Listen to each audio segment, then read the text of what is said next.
A white police officer kicked a black female judge in the stomach right in the middle of open court, thinking it would be buried like so many other incidents.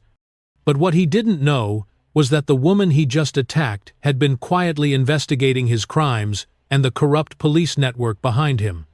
Just minutes after that kick, everything began to unravel: evidence, video, recordings, and a federal investigation that would bring an entire police department to its knees. If you think it's time corrupt cops face the truth, comment 1. If you believe the system will always protect its own, comment 2. Like and subscribe to witness what happened next. Thursday morning, at the Monarch Valley Criminal Court, began like any other. Sunlight streamed through the towering glass windows, casting long shadows across the wooden benches that had witnessed countless trials where families came seeking justice for lost or wounded children. But on this particular morning, no one could have foreseen that courtroom 7A would become the scene of a historic collapse. Seated firmly behind the bench, Judge Tanya Bryant, a black woman with sharp eyes, a calm voice, and over 2 decades of courtroom experience, was carefully reviewing a case file. The defendant was a 15-year-old girl named Jada Brooks, charged with threatening behavior toward law enforcement. To most, it looked like a routine case, but to Bryant, the language was all too familiar, especially when the signature at the bottom belonged to a name that had appeared far too often: Brett Wallace. And then he entered. A tall, broad white detective, striding into the courtroom like it was his personal stage. His uniform was flawlessly pressed, his gun holstered with authority, and his cold gray eyes swept the room before locking onto Jada's face and finally onto Judge Bryant. His stare oozed contempt. But what he didn't know was that Bryant had been watching him for a long time. In her drawer sat a confidential file packed with evidence that could blow apart everything he thought was safely buried, network of misconduct that stretched back years. The questioning began. Tense and methodical, Bryant calmly laid out her inquiries, each one cloaked in civility, but cutting sharper than a blade. Wallace began to falter. Then he snapped, shouting across the courtroom. He roared, "You don't belong on that bench! You ghetto trash!" And before anyone could react, he lunged forward and kicked Judge Bryant hard in the stomach. She collapsed, but her eyes never left him. That kick wasn't just an act of violence against a woman. It was an attack on justice itself, and it marked the beginning of Brett Wallace's complete and irreversible downfall. While the courtroom was still frozen in shock after Wallace's brutal kick, Judge Tanya Bryant, despite the pain, forced herself to stand. One hand clutched her abdomen, but her eyes remained steady. In fact, they burned with determination. She knew this was the moment to rip the veil off the truth. She wouldn't let the violence distract her because justice could not wait another second. Sitting quietly in the front row was 15-year-old Jada Brooks, dressed in her neatly pressed school uniform, hands folded politely in her lap. Beside her was her mother, Tanya Brooks, who held her daughter tightly with one arm, her gaze filled with both fear and defiance.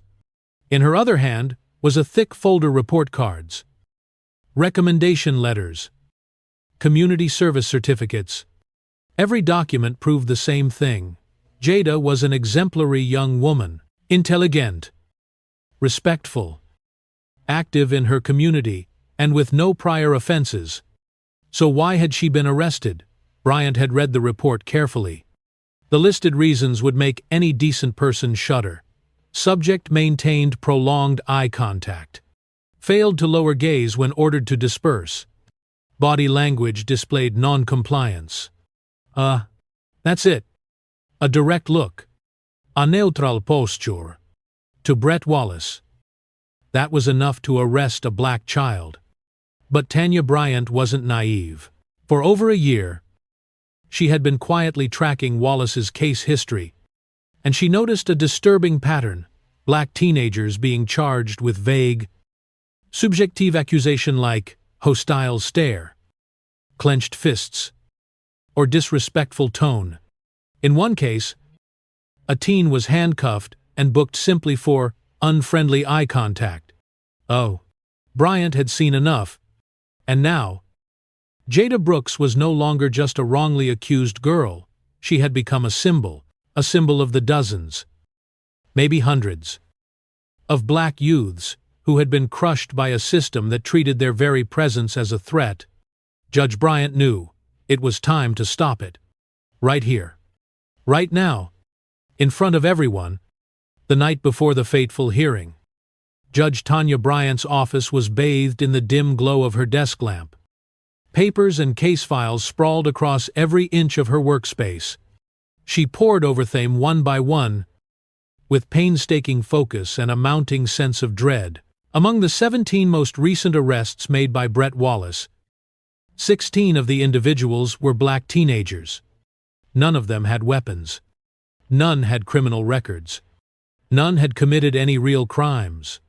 Yet each was charged with vague and subjective offenses: non-compliant attitude, threatening eye contact, tense posture, eyes. And then she saw a name that made her freeze: Derek Thompson, 16 years old, deceased.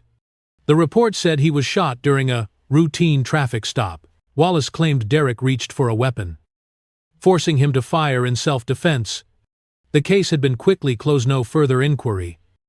No grand jury. No trial. In fact, Wallace had been praised for bravery. But Judge Bryant had long stopped trusting anything stamped official. And her suspicions were confirmed when an unexpected ally stepped forward. Detective Rachel DeSoto from Internal Affairs, who had been quietly investigating Wallace for 2 years. During a confidential meeting the weekend before, Rachel handed Bryant a sealed envelope-y unaltered copy of the original incident report. What it contained sent a chill down Bryant's spine. In Wallace's initial report, he wrote, "No weapon observed. Subject appeared to be retreating. Threat level unclear." And the most damning detail? The weapon Wallace claimed Derek had been reaching for was found over 15 feet from the boy's body. After the scene had already been cleared, a glaring sign of evidence tampering. As for Wallace's body camera, the footage was listed as unavailable due to technical malfunction. But Rachel DeSoto, with rare courage and diligence, had secretly preserved the raw, unedited version from the department's internal system. As Bryant read the files, she realized this wasn't just about one bad cop. It was about an entire system that shielded violence with bureaucracy and lies. And she knew then silence was no longer an option. Tomorrow morning, all of it would come to light, starting with the trial of a 15-year-old girl named Jada Brooks. The atmosphere in the courtroom had grown impossibly tense. After the brutal kick and the collective outrage it sparked, Judge Tanya Bryant remained unshaken. She sat upright, gaze steady, her voice calm but carrying a weight that commanded absolute attention. She shifted the direction of the hearing. No more procedural questions. She went straight to the core.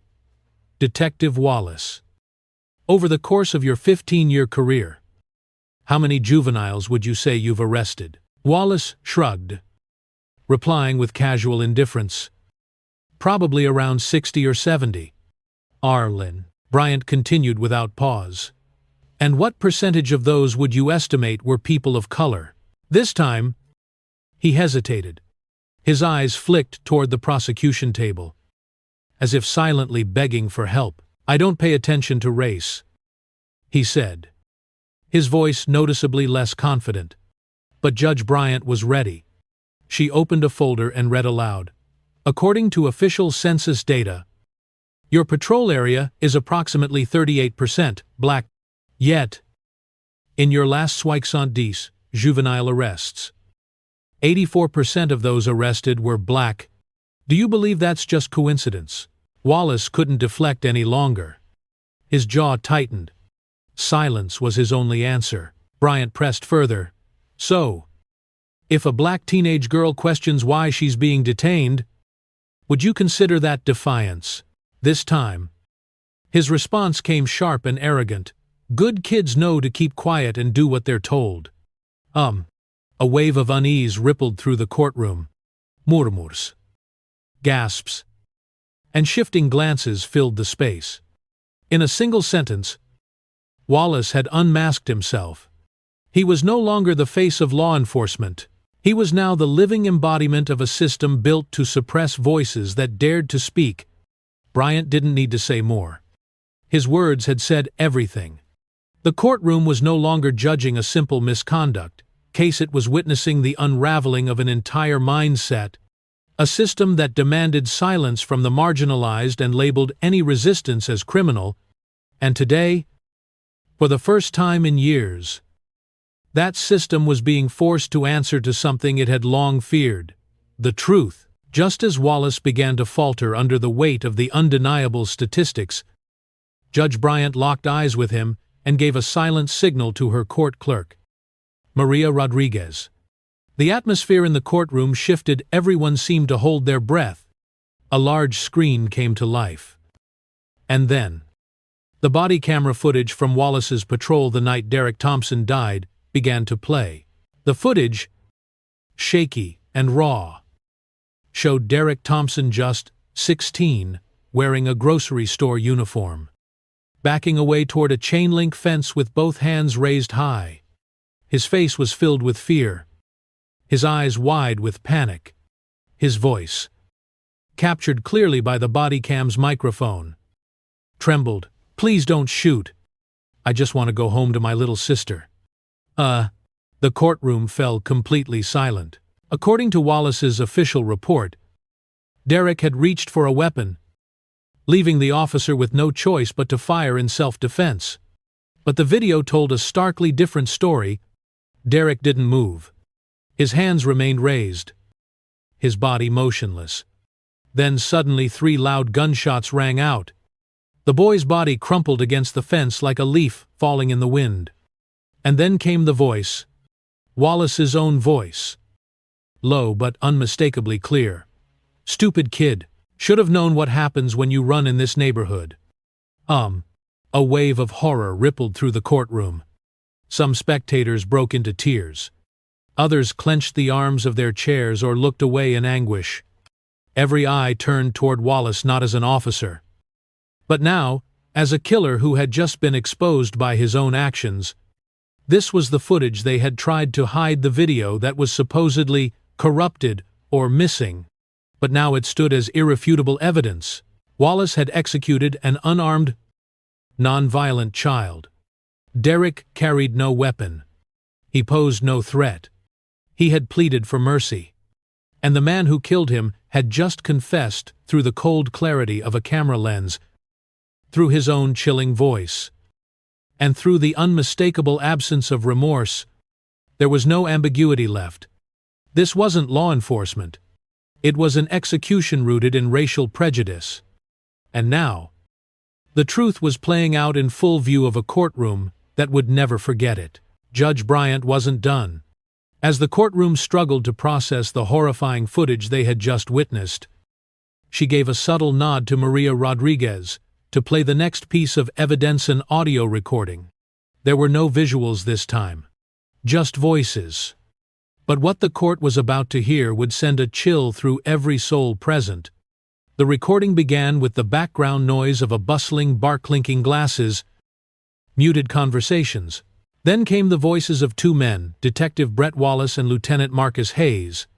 They were laughing, relaxed, speaking as though they had just won a game, but their words were anything but harmless. "That Thompson kid," Hayes sneered. "He needed to learn a lesson." Don't worry," Wallace replied, smug and certain. "I made sure the rest of them got the message loud and clear." More laughter followed. Then the audio shifted to another conversation, this time between Wallace and his superior officer, Captain Robert Morrison. "We just have to write the report the right way," Wallace said casually. Morrison answered like a man who had done this before. "Just throw in phrases like threatening posture, non-compliant behavior, or resisting commands the review board won't question a thing. Oh, the courtroom fell into a frigid silence. What had just been played wasn't a mistake, wasn't a moment of poor judgment. It was a blueprint, a systematized method of oppression, a language, a process, a script that turned acts of violence into officially sanctioned incidents. They hadn't just killed a boy, they had used his death to instill fear in an entire community. And when the voices of the men responsible, officers sworn to protect, echoed through the courtroom speakers, there was no longer any room to claim this was an isolated incident. This was a network, a structure, one that had operated in the shadows under the protection of bureaucracy and silence. But now, it stood exposed naked before the law. With its defenders unmasked by their own words, justice had pulled the curtain back. And what it revealed was a machinery of terror disguised as law enforcement. As the courtroom simmered with tension, the doors suddenly opened. 3 FBI agents entered with quiet authority, led by Special Agent Sarah DeSoto. The room turned dead silent. All eyes were fixed on the agents as DeSoto stepped forward and addressed the court with a voice firm and unwavering. "We are here under federal authority," she announced. "Brett Wallace, you are under arrest for multiple federal charges: deprivation of civil rights, conspiracy to commit murder, and obstruction of justice." The once proud officer, who had strutted into court with arrogance and contempt, now collapsed onto the cold marble floor as the agents handcuffed him behind his back. The sound of the cuffs echoed like the crack of a gavel. But that wasn't all. Agent DeSoto continued. "We've been conducting a covert investigation for the past 8 months. Today, we act, simultaneously. In precincts across Monarch Valley County, federal agents raided departments where Captain Morrison and Lieutenant Hayes worked. 12 officers were arrested. Boxes of classified files, internal emails, tampered reports, and hard drives were seized as evidence. A rotting network long protected by silence and fear was finally cut off at its roots. As Wallace was dragged to his feet, he began to scream. "This is a setup. You're destroying a good cop." Judge Bryant didn't flinch. Her voice, calm but razor-sharp, cut through the chaos. "No," she said. "You destroyed yourself the moment you thought no one was watching. Justice doesn't need to shout it, only needs the truth." The courtroom remained frozen for a moment longer, then erupted not in applause, but in the heavy, unspoken recognition that something monumental had just happened. The system that had protected Wallace was no longer untouchable, and for the first time, justice had turned its gaze inward and struck with thunder. After Brett Wallace was led away in handcuffs, the federal investigation spread like wildfire. The FBI released a trove of damning evidence: internal emails between Captain Morrison and Lieutenant Hayes, instructing officers on how to rewrite reports, manipulate crime scenes, and intimidate witnesses. But what shocked the public even more was this: Wallace and several other officers had been receiving payments from private bail companies in exchange for keeping arrest rates high in predominantly black neighborhood, turning the arrest of children into a profitable business model. What was once framed as law and order now revealed itself as a cold, calculated system of oppression fueled by money and power. Amid the crumbling system, one name emerged as a symbol of integrity: Officer Rachel DeSoto. The brave Asian American officer who first leaked the incriminating audio was officially appointed as the first director of independent police oversight in Monarch Valley, a role that had never existed before. For over a year, Rachel DeSoto had been quietly recording her colleagues, capturing everything from so-called dark humor laced with racism to internal training sessions where officers were taught how to identify threats from eye contact and body language. The revelations painted a grim picture. A police department not merely broken, but purposefully designed to suppress and control, a system that trained its enforcers to see defiance in glances, to read fear as aggression, and to exploit every opportunity to escalate and detain. What had once been hailed as a force that kept the peace was now exposed as a structured apparatus of racial targeting coached, reinforced, and protected from within. But not anymore. The shield of silence had been shattered. Each link in the corrupt chain was dragged into the light, and those who once believed themselves untouchable were now being held accountable. One by one. 6 months after his arrest, Brett Wallace was sentenced to life in prison without the possibility of parole. Captain Morrison received 45 years.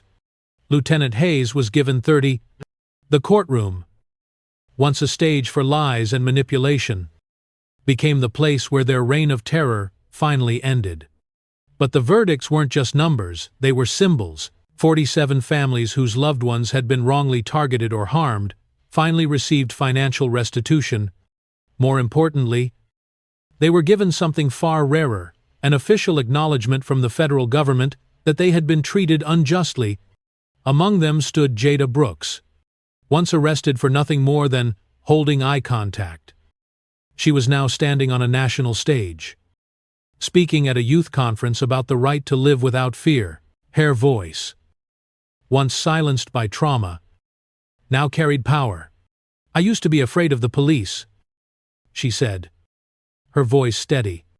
"But now I know good people can still choose to do the right thing." Judge Tanya Bryant, the woman who had exposed the rot within the system, was offered a seat on the federal bench. She turned it down. Her reason was simple. The most important work happens right here in the criminal court, where the most vulnerable children need the most protection. Outside the courthouse, a memorial garden was planted in honor of Derek Thompson. His name now etched in stone among those of civil rights heroes. His story, once buried beneath false reports, now lived on as a beacon. There, in that garden, his mother Gloria watered the flowers. Her hands, once trembling with grief, now gently nurtured petals of remembrance. She had lost her sonbut in his name. Hope had taken root, and justice, once broken, was beginning to bloom again. 1 year after the verdict was handed down, Monarch Valley was no longer the same city. The police department had been completely restructured under community oversight. New training programs focused on human rights, de-escalation, and trauma-informed practice, especially when interacting with Black youth. For the first time in decades, complaints about police misconduct saw a significant drop. Jada Brooks had become a symbol of resilience and compassion. She led a movement called Look Up, encouraging young people never to bow their heads to injustice. She visited schools, shared her story, and reminded students, eye contact is not a threat. It's proof of dignity. Judge Bryant still sat at her familiar bench in criminal court, wearing the same old glasses, carefully reviewing each case file. But now, every hearing she presided over was broadcast live, transparent, public, inspiring. The people called her the keeper of justice's flame. And Gloria Derek's mother continued to visit the memorial garden. She brought a small folding chair, sat beside the stone etched with her son's name, read poetry, and told stories. Children from the neighborhood often stopped by to listen, then quietly laid a flower in the soil. To them, it was no longer a place of sorrow, but a place where trust had begun to bloom. A year had passed, and the road to justice remained long, but from the moment of that brutal kick in the courtroom, something had been written in stone. The truth may be buried in darkness, but it never dies. And once the light breaks through, there will always be those who stand tall, speak out, and refuse to let anyone cross the line of human dignity again. This story isn't just about a kick, a courtroom, or a federal investigation. It's the voice that rises from the shadows where truth was once buried, and pain silenced by power and prejudice. We learn that justice doesn't arrive on its own. It takes courage from those who dare to say, "Enough," who endure pain to break the silence. If you were at the center of this story, what would you do next? Would you be strong enough not to seek revenge, but to rebuild trust? Would you use your voice as a weapon, not your fists or hatred? Some believe that by 2050, racism will be a thing of the past. But change doesn't come with time, it comes with action, small acts, hard questions, moments where we choose to speak up instead of turning away. Today's story is not an ending. It's a signal, a call for a new generation to understand that real power doesn't lie in a badge, but in integrity,